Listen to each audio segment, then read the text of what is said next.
రాజధాని అమరావతిలో అతి తక్కువ ధరలకు plots. Tricity gated community venture KPP developers. అమరావతిలో ప్రతిష్టాత్మకమైనటువంటి పోస్టల్ డిపార్ట్మెంట్ రీజనల్ ఆఫీస్ ఏర్పాటు కాబోతుంది. ఇప్పుడు గతంలోనే రాష్ట్ర ప్రభుత్వం ఏపీసీఆర్డీఏ ఆధ్వర్యంలో అక్కడ భూముల కేటాయింపులు జరిగినాయి. అయితే 5 ఏళ్ల తతంగం గురించి మనం మాట్లాడాల్సినటువంటి అవసరం లేదు. ఇప్పుడు 18 నెలలుగా జరుగుతున్నటువంటి అభివృద్ధి ప్రణాళికను దృష్టిలో పెట్టుకొని కేంద్ర ప్రభుత్వం దీనికి క్లియరెన్స్ ఇచ్చింది. పార్లమెంట్లో నేరుగా ప్రకటన చేశారు. పోస్టల్ డిపార్ట్మెంట్కి సంబంధించి ఇండియా పోస్ట్ రీజనల్ ఆఫీస్ని ఇక్కడ ఏర్పాటు చేయబోతున్నారు. 80 కోట్ల రూపాయలు ఎక్స్పెండిచర్ అవుతుందని చెప్పని చెప్తున్నారు. దీనికి ఆల్రెడీ భూ కేటాయింపులు కూడా రాష్ట్ర ప్రభుత్వం చేసింది. పోస్టల్ డిపార్ట్మెంట్కి ఉన్నటువంటి ప్రత్యేకత మనకు తెలిసిందే. ప్రతి వీధికి, ప్రతి ఇంటికి ఒక కనెక్షన్ ఉండేటువంటి డిపార్ట్మెంట్ ఇది.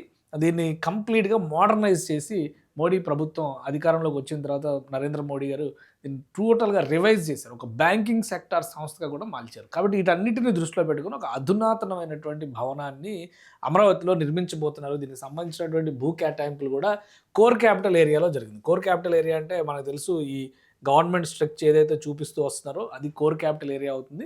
ఆ మాస్టర్ ప్లాన్లో అటు ఇటు రకరకాల డెవలప్మెంట్స్, రకరకాల ఇన్స్టిట్యూషన్స్ ఉన్నప్పటికీ కూడా గవర్నమెంట్ సిటీ అంతా కూడా ఈ కోర్ క్యాపిటల్ ఏరియాలోనే ఉంటుంది.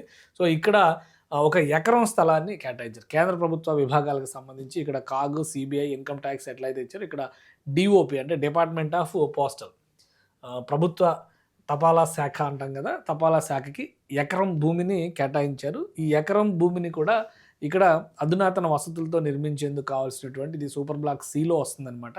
మొత్తం 4840 స్క్వేర్ యార్డ్స్ అంటే ఒక ఎకరం స్థలం అవుతుందన్నమాట. సో దీనికి అధునాతనమైనటువంటి సౌకర్యాలతో దీని నిర్మాణ ప్రక్రియని తీసుకురాబోతుంది. 80 కోట్ల రూపాయలని అంచనా వ్యయంగా దీనికి డిజైన్ చేశారు. అలానే ఒకేసారి కొన్ని ప్రభుత్వ విభాగాలకు సంబంధించినటువంటి భవన నిర్మాణాలు ఉన్నాయి. వీటన్నిటిని ఒకేసారి కేంద్ర ప్రభుత్వ విభాగాలకు సంబంధించినటువంటి నిర్మాణాలు ఉన్నాయి. వాటి డిజైన్లు ఫైనల్ చేసేటువంటి ప్రక్రియ. అయితే కేంద్రం డిపార్ట్మెంట్ ఆఫ్ పోస్టల్కి ఇది అప్రూవల్ ఇచ్చింది కాబట్టి ఆ భవన నమూనాని, డిజైన్లని తయారు చేసేటువంటి ప్రక్రియ మొదలవుతుంది. దానికి తగ్గట్టుగా టెండర్ల ప్రొసీజర్ ద్వారా వెళ్తారా లేదా పీడబ్ల్యూడీ ప్రభుత్వ విభాగాలు, కేంద్ర ప్రభుత్వ విభాగాల నిర్మాణాలన్నింటినీ కూడా ఒక కన్సాలిడేటెడ్ కన్సార్షియంగా పీడబ్ల్యూడీ ఆధ్వర్యంలోనే నిర్మించేటువంటి అవకాశం ఉంటుంది.